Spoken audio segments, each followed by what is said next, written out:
Wes ade. Der. Macet. Ya menang dulu. Assalamualaikum warahmatullahi wabarakatuh. Waalaikumsalam. Terima kasih atas waktunya untuk Bapak Kepala Sekolah dan rekan-rekan semuanya. Hari ini saya akan membahas tentang budaya positif di sekolah.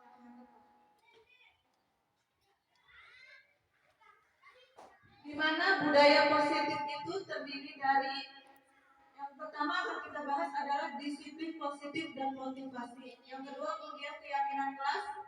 Yang ketiga kebutuhan dasar manusia. Yang keempat posisi kontrol. Yang kelima kita akan membahas tentang segitiga restitusi.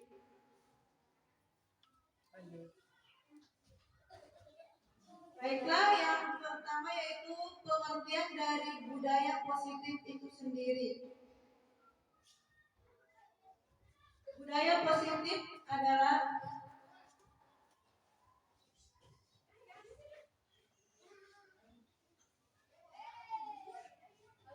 suatu hal yang diharapkan oleh setiap lingkungan masyarakat, keluarga, kelompok maupun lingkungan sekolah, khususnya dalam lingkungan pendidikan di sekolah. Biasanya budaya positif itu mengangkat hal-hal yang bersifat positif.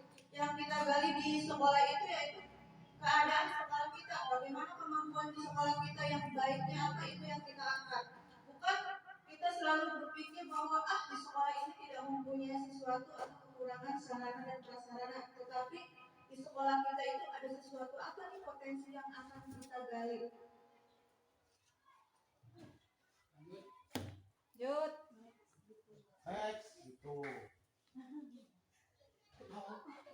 Yang kedua kemudian keyakinan kelas. Yang ketiga kebutuhan dasar manusia. Yang keempat posisi kontrol. Yang kelima kita akan membahas tentang segitiga restitusi. Dapat memperbaiki kondisi tanah, memelihara bibit tanah, memberi pupuk dan air, membasmi ulat-ulat atau jamur yang mengganggu hidup bibit tanaman dan lain sebagainya. Jadi menurut Ki Hajar Dewantara itu sekolah itu diibaratkan kita menjadi seorang petani, di mana untuk menghasilkan sebuah pertanian yang bagus itu diperlukan suatu metode atau suatu cara. Bagaimana agar tanaman itu bisa berkembang dengan baik? Misalnya ada hama-hama, bagaimana harus kita basmi? Itu seperti itu. Next. Baiklah, yang pertama kita akan membahas tentang disiplin positif dan motivasi. Yang pertama yaitu disiplin positif. Mungkin pertama kali kita mendengar kata disiplin itu, wah, sudah maknanya itu seperti tentang peraturan, tata tertib. Tapi ternyata dalam budaya positif itu disiplin berbeda dengan yang kita bayangkan. Kebanyakan orang akan menghubungkan kata disiplin dengan tata tertib, teraturan, kepatuhan pada peraturan. Kata disiplin biasanya dihubungkan dengan hukuman. Tapi pada kenyataannya makna disiplin positif itu tidak seperti itu. Next.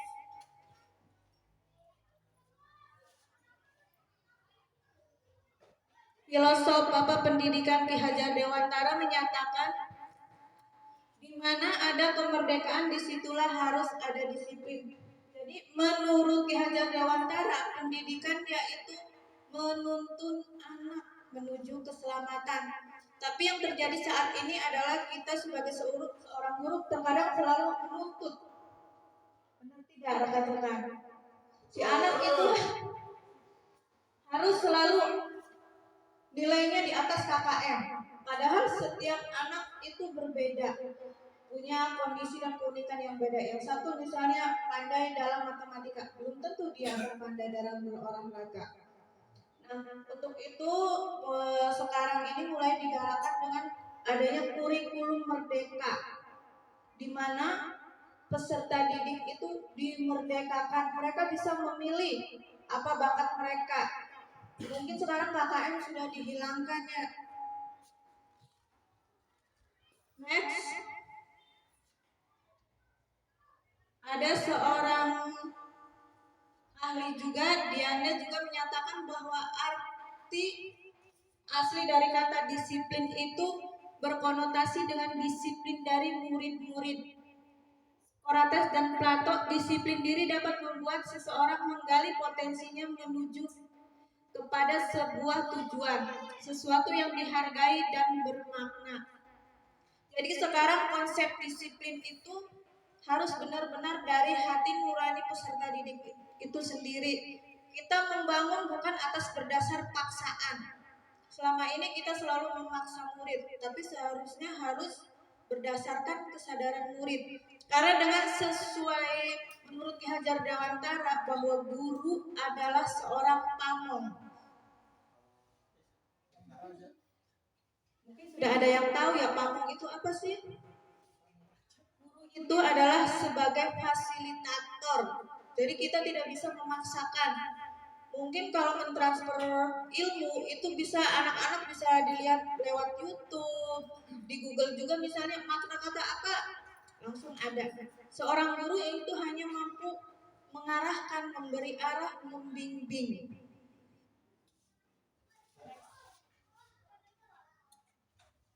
Disiplin positif yang dikemukakan oleh Ki Hajar Dewantara maupun Diana Gosen, di mana keduanya pakar pendidikan mengartikan disiplin adalah bentuk kontrol diri, yaitu belajar untuk mengontrol dirinya. Jadi disiplin itu maksudnya adalah dimulai dari dalam diri sendiri itu untuk mampu mengontrol dirinya agar dapat mencapai suatu tujuan mulia.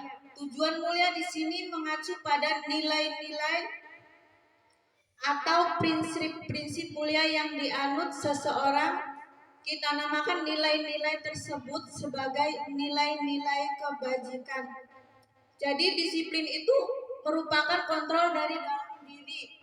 Biasanya kontrol dari dalam diri itu timbul akibat kita mempunyai nilai-nilai kebajikan, biasanya nilai-nilai positif. Next. Nah, nilai-nilai positif itu seperti keinginan tujuan pemerintah tercantum dalam visi dan misinya, yaitu ingin menjadikan pelajar kita sebagai profil pelajar Pancasila, di mana yang mungkin Bapak dan Ibu guru pasti sudah mengetahui profil pelajar Pancasila yang 6 situ bisa dibaca. Yang pertama diantaranya beriman dan bertakwa kepada Tuhan Yang Maha Esa, berakhlak mulia.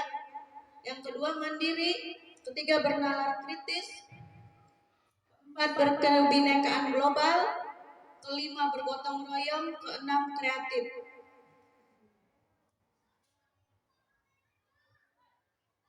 Tadi yang pertama ya membahas disiplin positif dan motivasi. Yang pertama disiplin positif, kemudian ada motivasi perilaku manusia. Motivasi perilaku manusia menurut Diana Gosen ada 3 alasan, yaitu yang pertama untuk menghindari ketidaknyamanan atau hukuman, yang kedua untuk mendapatkan imbalan atau penghargaan dari orang lain, yang ketiga untuk menjadi orang yang mereka inginkan dan menghargai diri sendiri dengan nilai-nilai yang mereka percaya. Dari ketiga motivasi ini, perilaku manusia ini mewujudkan disiplin positif. Setiap motivasi atau perilaku manusia itu pasti mempunyai satu tujuan.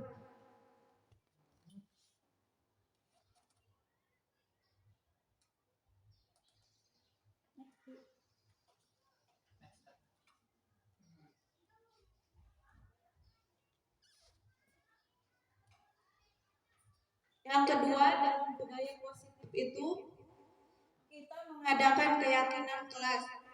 Kemarin saya baru sampai pada keyakinan kelas, di mana setiap anak berpendapat untuk mengumpulkan pendapat. Ingin bagaimana sih suasana kelas, ingin bagaimana sih pembelajaran kelas, bukan hanya dalam pembelajaran tapi bergaul dengan rekannya maupun dengan guru itu harus bagaimana. Bisa kita dengan keyakinan kelas itu membuat melalui dengan kesepakatan kelas. Mungkin kelas 1, kelas 2 masih belum bisa terlalu tinggi ya, masih harus bang kata-katanya juga masih belum paham terlalu tinggi. Mungkin gurunya nanti akan keyakinan kelasnya, kesempatan kelasnya mungkin dengan cara permainan-permainan atau bermain peran, harus bagaimana sikap ke teman, mungkin seperti itu. Setiap tindakan atau perilaku yang kita lakukan di dalam kelas dapat menentukan terciptanya suatu lingkungan positif. Jadi dengan adanya keyakinan kelas, dengan setiap siswa membuat kesepakatan kelas, diharapkan dari dirinya timbul kesadaran. Ah iya, saya itu harus begini dengan yang baik. Ini adalah perbuatan yang tidak baik, seperti itu. Next. Ini ada beberapa cara untuk pembuatan keyakinan kelas. Dengan pembuatan keyakinan kelas hendaklah bersifat abstrak. Keyakinan kelas ditulis beberapa pernyataan universal atau secara menyeluruh. Pernyataan keyakinan kelas senantiasa dibentuk dalam bentuk positif. Keyakinan kelas hendaknya tidak terlalu banyak sehingga memudahkan diingat dan dipahami oleh semua warga kelas. Keyakinan kelas sebaiknya sesuatu yang dapat diterapkan di lingkungan sesuai dengan kondisinya. Semua warga kelas hendaknya ikut berkontribusi dalam pembuatan keyakinan kelas lewat kegiatan curah pendapat, bersedia meninjau kembali keyakinan kelas dari waktu ke waktu. Nah, di sini ada beberapa hal. Keyakinan kelas itu dibuat oleh seluruh warga kelas. Mungkin bisa nanti diaplikasikan ke kelas-kelas yang lain, tidak hanya pada kelas saya. Dan keyakinan kelas itu harus dipahami oleh warga kelasnya.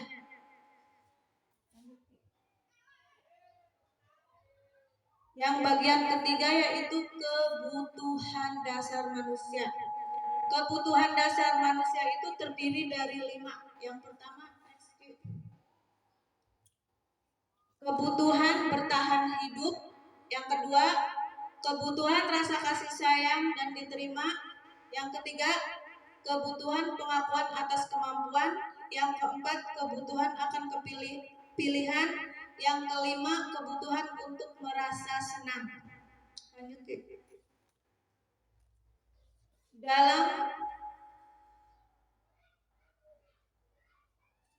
Dalam kebutuhan manusia itu ada sebuah yang dinamakan dengan dunia berkualitas.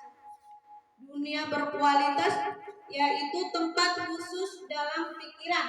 Jadi ada sebuah tempat khusus dalam pikiran kita, tempat menyimpan gambaran representasi dari semua yang diinginkan, berisi orang-orang, hal dan apa saja yang terbaik dalam hidup Anda dan membuat merasa bahagia dan terpenuhi kebutuhan dasar Anda.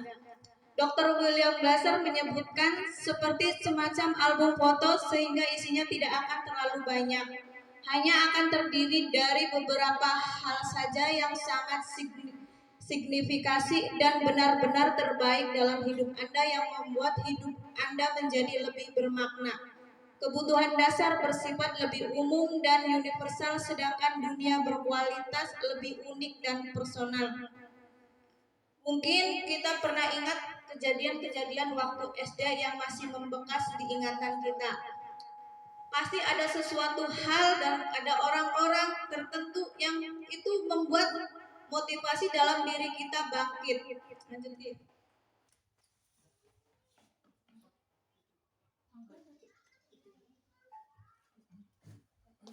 Orang, tempat, benda, nilai-nilai dan kepercayaan yang penting bagi Anda termasuk di sana. Untuk masuk ke dunia berkualitas, syaratnya adalah bahwa sesuatu itu sangat baik.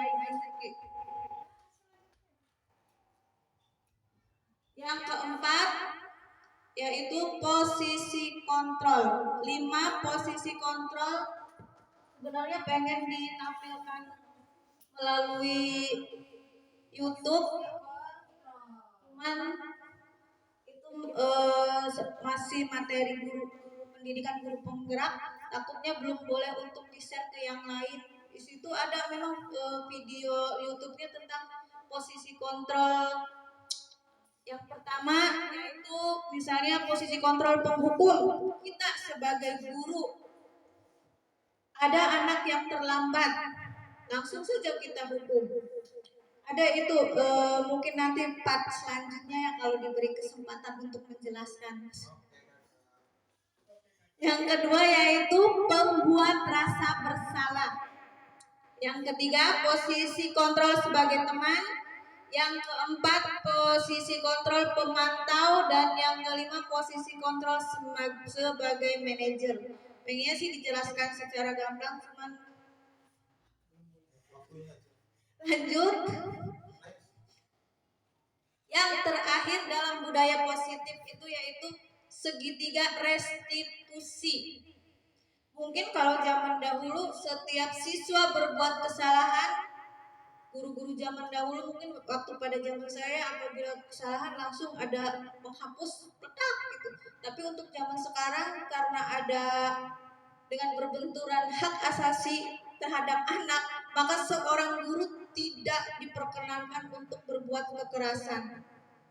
Nah, dalam segitiga restitusi yaitu sebuah cara menanamkan disiplin positif pada murid.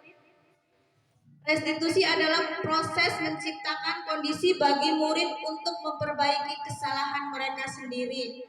Jadi dalam restitusi itu bagi murid yang bersalah itu mereka lah yang harus dari diri mereka dulu yang sadar bahwa saya itu adalah merupakan sikap atau suatu kesalahan dan tidak boleh dilakukan. Sehingga mereka bisa kembali pada kelompok mereka dengan karakter yang lebih kuat.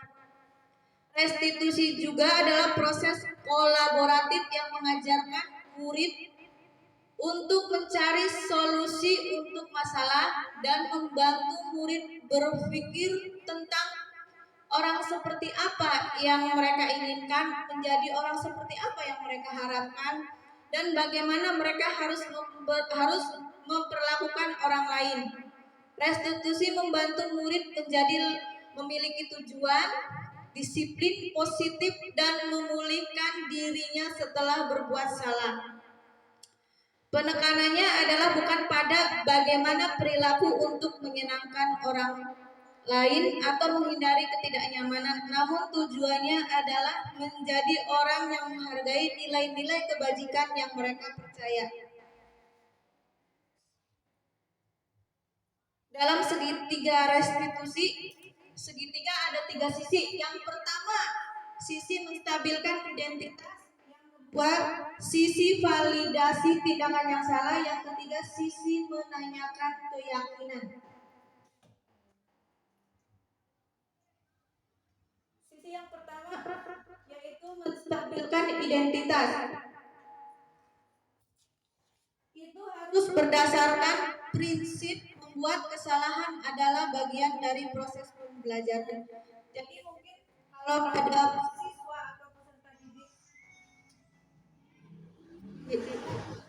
peserta didik yang bersalah, itu kita tidak boleh langsung menghukumnya, tapi dengan kata-kata, mungkin dengan ibu juga waktu SD seperti itu pernah melakukannya, bapak juga seperti itu, mungkin dengan kata-kata seperti itu.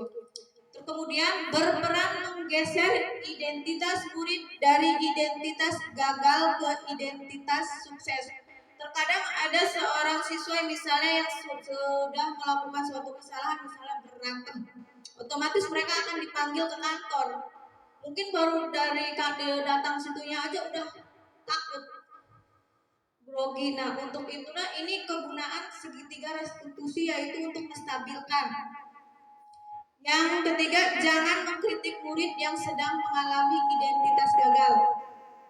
Dalam menstabilkan identitas, kita bisa mengajukan pernyataan. Yang pertama, membuat kesalahan sesuatu yang wajar. Yang kedua, manusia tidak ada yang sempurna. Yang ketiga, kita berusaha memperbaiki masalah ini. Yang keempat, saya tidak menyalahkan kesalahan, tapi fokus memperbaiki kesalahan.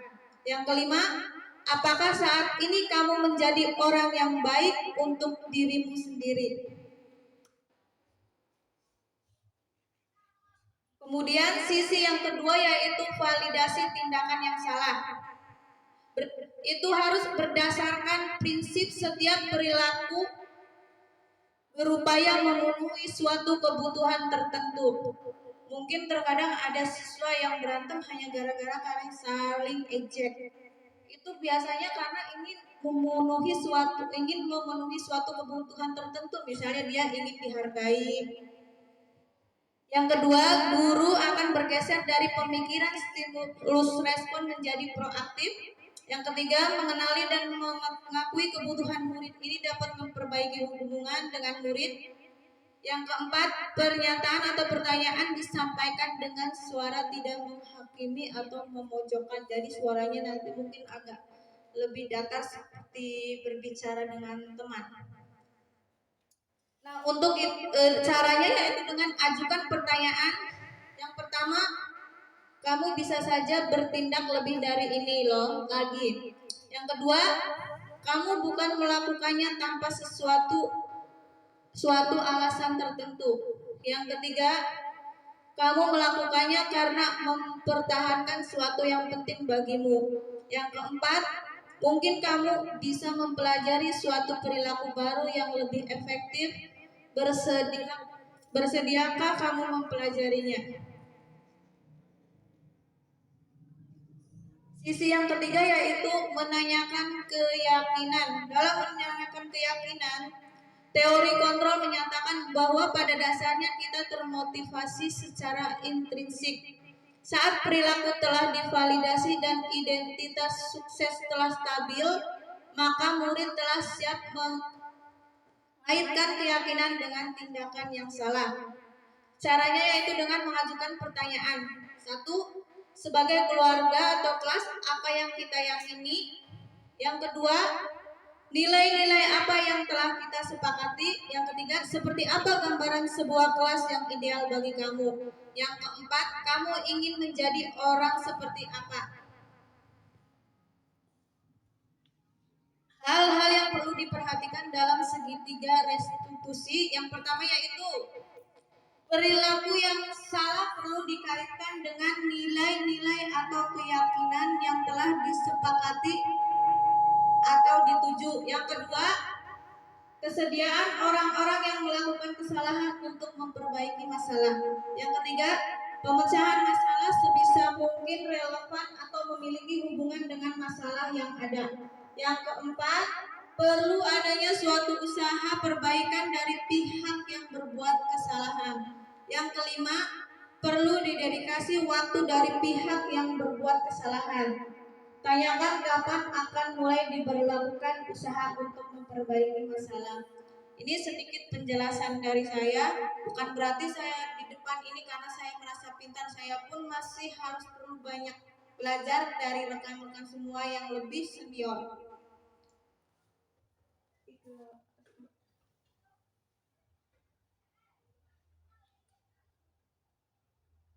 Diharapkan dengan adanya budaya positif di sekolah, walaupun dengan segala kekurangannya, tapi tidak menjadikan kekurangan itu menjadi sebuah alasan.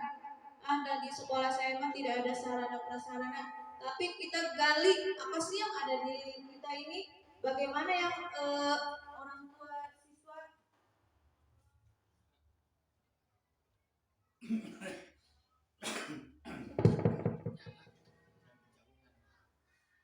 mohon maaf apabila ada kekurangan.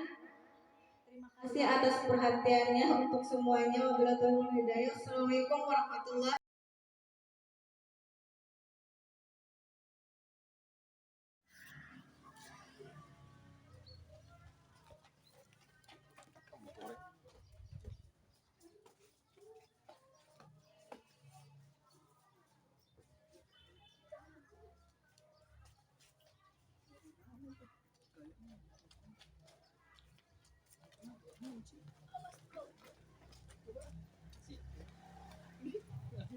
Masih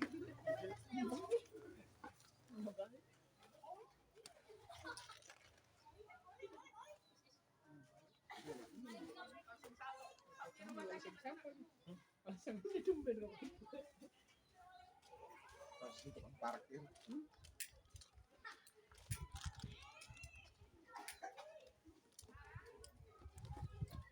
Sarapan ke warung. Tukang parkir mengil. Dia. No. Rokok.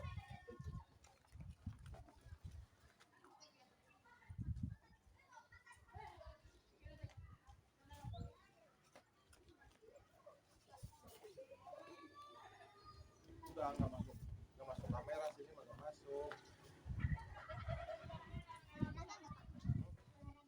Buat aja dulu materi.